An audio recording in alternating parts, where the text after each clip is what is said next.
दोस्तों ये कहानी थाईलैंड के एक आइलैंड की है जिसे धरती का स्वर्ग कहा जाता है। लेकिन ये जगह जितनी खूबसूरत होती है उतनी खतरनाक भी, क्योंकि कुछ टूरिस्ट जो यहाँ मौज मस्ती करने आए थे वो इस टापू पर फंस जाते हैं। अब कैसे ये लोग यहाँ से निकल पाते हैं जानेंगे आगे की कहानी में। तो कहानी की शुरुआत में हम रिचर्ड नाम के एक अमेरिकन लड़के को देखते हैं जिसे एडवेंचर्स जगहों पर घूमना काफी पसंद है। इसीलिए वह अपनी छुट्टियां बिताने के लिए थाईलैंड आया है और वह जिस होटल में रुका हुआ है वहाँ उसकी मुलाकात एक फ्रेंच लड़की से होती है जिसका नाम फ्रैंकोइस है और वह भी अपने बॉयफ्रेंड के साथ यहाँ घूमने आई होती है। रिचर्ड भी अपने रूम में आराम करने चला जाता है। तभी एक शख्स रिचर्ड के रूम की विंडो खोलकर सिगरेट मांगता है, जिसके बाद ये दोनों आपस में बात करने लगते हैं। वह बताता है कि मेरा नाम डेफी है और अगर तुम सच में एडवेंचर करना चाहते हो तो मैं तुम्हें एक ऐसे बीच के बारे में बताता हूँ जो बहुत ही खूबसूरत है और चारों तरफ पहाड़ियों से घिरा हुआ है। वह दिखने में किसी स्वर्ग जैसा लगता है, लेकिन उस आइलैंड तक पहुंच पाना बहुत मुश्किल है क्योंकि यहाँ कोई उसके बारे में नहीं जानता।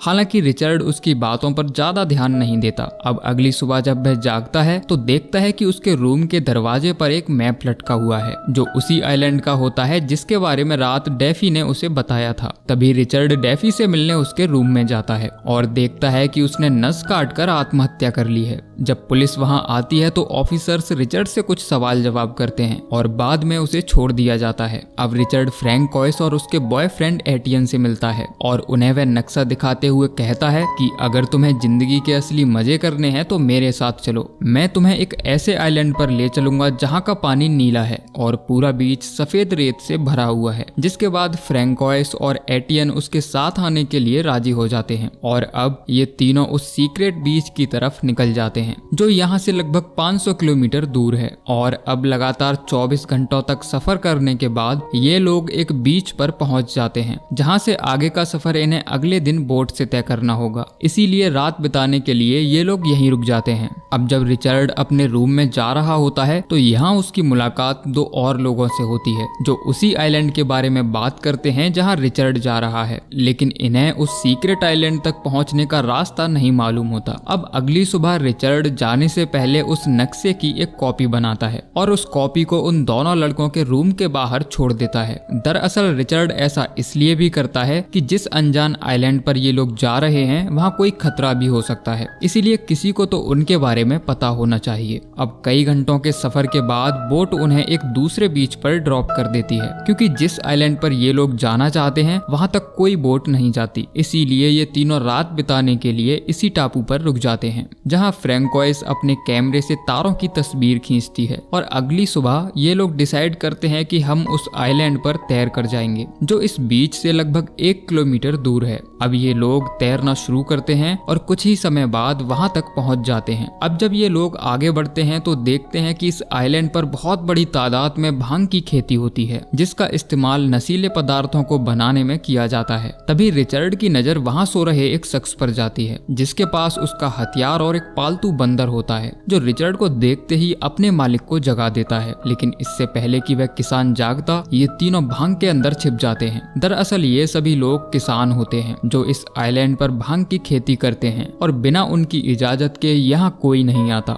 अब ये लोग उन्हें ढूंढने लगते हैं लेकिन रिचर्ड और उसके साथी उनसे छिपकर यहाँ से निकल जाते हैं। अब ये लोग आगे बढ़ते हुए एक झरने के पास पहुँच जाते हैं जो बहुत ही ऊंचा होता है और यहाँ से आगे जाने का कोई रास्ता नहीं होता, यानी कि आगे कुआं और पीछे खाई। इसीलिए फ्रैंकोइस डिसाइड करती है कि हम लोग जंप करेंगे क्योंकि किसानों की गोली खाकर मरने से तो अच्छा है कि हम पानी में कूद जाएं। हो सकता है कि शायद हमारी जान बच जाए। जिसके बाद ये तीनों ऊपर से छलांग लगा देते हैं। तभी यहाँ खड़ा एक शख्स इन्हें देख रहा होता है जो उन्हें देखकर ताली बजाता है और कहता है कि मुझे इस झरने में कूदने के लिए बहुत हिम्मत जुटानी पड़ी थी। मैं बताता है कि मेरा नाम कैटी है और मैं भी तुम्हारी ही तरह ट्रैवलर हूँ। जिसके बाद कैटी इन लोगों को ट्रैवलर्स की बनाई एक बस्ती में लेकर जाता है जहां अलग अलग देशों से आए हुए लोग कई सालों से इस आइलैंड पर रह रहे हैं। इन लोगों की एक लीडर भी होती है जिसका नाम साल है। साल रिचर्ड से पूछती है कि आखिर तुम यहाँ तक कैसे पहुँचे। जिसके बाद रिचर्ड वह मैप दिखाता है जो उसे डेफी से मिला था। साल बताती है कि डेफी हमारा साथी था जिसने ये जगह बसाई थी, लेकिन पता नहीं क्यों वह इस आइलैंड को छोड़कर चला गया। साल पूछती है कि क्या तुमने इस मैप के बारे में किसी और को भी बताया है। रिचर्ड झूठ बोल देता है, कह देता है कि नहीं। जिसके बाद साल उस मैप को जला देती है ताकि उनका ये राज राज ही रहे। अब जब सुबह होती है तो सभी लोग बीच पर जाते हैं, जो वाकई बहुत खूबसूरत होता है और इसे देखकर ये लोग खुशी से पागल हो जाते हैं। इस बीच का पानी एकदम नीला और बहुत ही साफ होता है, जिसके चारों तरफ ऊंचे ऊंचे पहाड़ हैं। ये देखने में वाकई किसी स्वर्ग जैसा लग रहा था। अब सभी लोग मिलकर यहाँ गेम्स खेलते हैं और खूब एंजॉय करते हैं, जिसके बाद इन तीनों को भी इस परिवार का हिस्सा बना लिया जाता है और इनके हाथ पर भी एक टैटू बना देते हैं, जो इस आइलैंड पर रहने वाले लोगों की पहचान है। साल बताती है कि हम लोग यहाँ वैसे ही रहते हैं जैसे हमारे पूर्वज रहा करते थे, यानी कि हम काम करने के लिए नहीं जीते बल्कि जीने के लिए काम करते हैं। बस हमें कभी कभी सामान लेने और ड्रग्स बेचने के लिए शहर जाना पड़ता है। वह बताती है कि उन किसानों को भी हमारे यहाँ रहने से कोई परेशानी नहीं है, लेकिन अब वो नहीं चाहते कि कोई और टूरिस्ट यहाँ आए। अब जब एक रात रिचर्ड और फ्रैंकोइस बीच पर टहल रहे होते हैं तो वह बताती है कि मैं तुम्हें पसंद करती हूँ, लेकिन एटियन के साथ रहने से मैं तुम्हारे साथ नहीं रह सकती। दरअसल रिचर्ड भी फ्रैंकोइस को पसंद करता था और उसने कई बार उसे इम्प्रेस करने की कोशिश भी की थी, जिसके बाद वे दोनों एक दूसरे के काफी नजदीक आ जाते हैं। हालांकि एटियन और बाकी लोगों को उनके इस रिश्ते के बारे में पता चल गया था, जिसके लिए एटियन रिचर्ड पर बहुत गुस्सा करता है। लेकिन बाद में वह कहता है कि अगर फ्रैंकोइस तुम्हारे साथ खुश है तो मुझे कोई परेशानी नहीं है। अब एक दिन यहाँ बहुत तेज बारिश होती है, जिसकी वजह से इन्हें मछलियाँ पकड़ने में काफी परेशानी हो रही होती है। सभी लोग बीच पर बैठे बारिश के बंद होने का इंतजार कर रहे होते हैं, क्योंकि अगर बारिश बंद नहीं हुई तो आज इन्हें भूखे पेट ही सोना पड़ेगा। लेकिन रिचर्ड नहीं रुकता और वह मछलियाँ पकड़ने के लिए समंदर में चला जाता है। तभी उसके साथी उसे आवाज देकर वापस आने के लिए चिल्लाने लगते हैं, लेकिन तेज बारिश होने की वजह से उसे सुनाई नहीं देता। दरअसल यहाँ एक शार्क आ गई थी जो तेजी से उसकी तरफ बढ़ रही थी। जब रिचर्ड उसे देखता है तो वह डरकर वहाँ से भागने लगता है, लेकिन शार्क उस तक पहुँच जाती है और अब रिचर्ड अपनी जान बचाने के लिए उस पर चाकू से कई बार हमला करता है और वह उस शार्क को मार देता है। इस घटना के बाद रिचर्ड सबकी नजरों में हीरो बन जाता है और सभी लोग उसकी हिम्मत की दाद देते हैं। अब अगले दिन सभी लोग एक जगह इकट्ठा होते हैं, जहां साल उन्हें बताती है कि हमारे राइस की बोरियों में कीड़े लग गए हैं, इसीलिए मुझे सामान लेने के लिए शहर जाना पड़ेगा। वह अपने साथ ले जाने के लिए रिचर्ड को चुनती है, जिसके बाद सभी लोग रिचर्ड के पास आते हैं और अपने अपने सामान की लिस्ट उसे पकड़ा देते हैं। जिसके बाद साल और रिचर्ड मार्केट पहुंच जाते हैं, जहां से वे अपनी जरूरतों के सभी सामान खरीद लेते हैं। अब जब ये दोनों एक बार में बैठे होते हैं तभी रिचर्ड के पास दो लड़के आते हैं, जिन्हें रिचर्ड ने उस आइलैंड का मैप दिया था और अब ये लोग भी उस आइलैंड पर जाना चाहते थे। लेकिन रिचर्ड अब उस जगह को राज रखना चाहता था। वह कहता है कि ऐसा कोई आइलैंड नहीं है, मैंने तुमसे झूठ कहा था। वहीं अब साल को भी पता चल जाता है कि रिचर्ड ने उससे झूठ बोला था। वह रिचर्ड से पूछती है कि क्या उनके पास मैप है,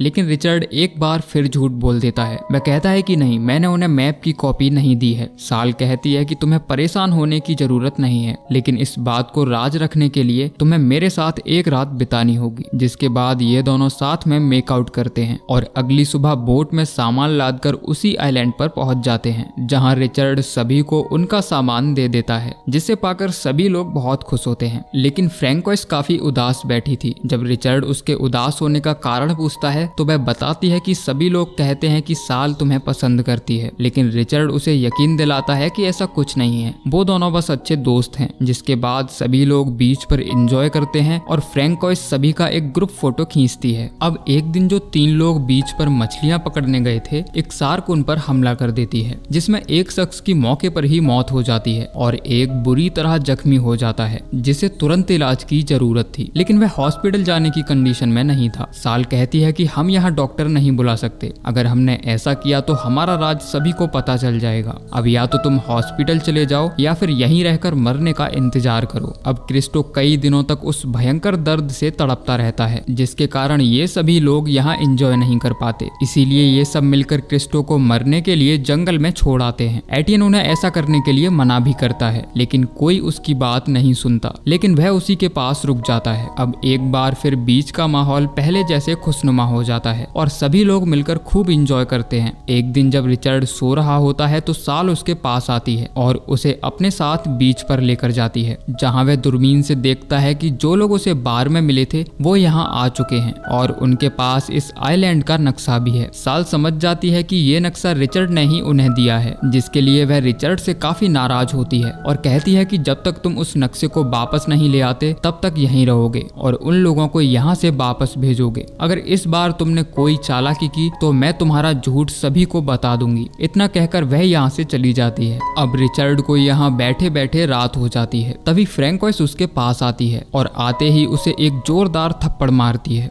क्योंकि साल ने उसे अपने और रिचर्ड के बीच हुए मेकआउट के बारे में बता दिया था। जिसके बाद वह रिचर्ड से ब्रेकअप करके यहाँ से चली जाती है। अब रिचर्ड बहुत ही अकेला हो चुका था और उसे समझ नहीं आता कि आखिर वह उन टूरिस्ट को यहाँ आने से कैसे रोके। वह कई दिनों से उन टूरिस्ट के आने का वेट कर रहा था जो अभी भी सामने वाले आइलैंड पर थे। तभी एक दिन रिचर्ड देखता है कि वे टूरिस्ट इस आइलैंड पर पहुंच चुके हैं जो यहाँ के खतरों से बिल्कुल अनजान थे। तभी उनका सामना हथियारों से लैस यहाँ के किसानों से होता है, जिन्हें अपने सामने देखकर इन लोगों की हालत खराब हो जाती है और सारा एंजॉयमेंट भूल जाते हैं। अब जैसे ही ये लोग यहाँ से भागने की कोशिश करते हैं, इन चारों को गोली मार दी जाती है और सभी लोग मारे जाते हैं। ये देखकर रिचर्ड भी काफी डर गया था और इससे पहले कि वह यहाँ से भाग पाता, एक किसान उसके पीछे पड़ जाता है, लेकिन वह रिचर्ड के बनाए ट्रैप में फंसकर जख्मी हो जाता है। वहीं अब रिचर्ड दौड़ते हाँपते अपनी कम्युनिटी के पास जाता है, लेकिन ये सभी लोग जश्न में डूबे हुए थे। इसीलिए वह फ्रैंकोइस और एटियन से मिलता है जो क्रिस्टीन के पास बैठे उसके मरने का वेट कर रहे थे। वह बताता है कि हमने सब गड़बड़ कर दी है। हमने जिन लोगों को यहाँ आने का मैप दिया था, किसानों ने उन्हें मार दिया है। वो लोग हमें भी ढूंढते हुए यहाँ आते ही होंगे। अच्छा यही होगा कि हम तीनों यहाँ से भाग चलें। लेकिन एटियन क्रिस्टीन को छोड़कर नहीं जाना चाहता था। रिचर्ड कहता है कि क्रिस्टीन को मैं संभाल लूंगा, तब तक तुम लोग बोट पर मेरा इंतजार करो।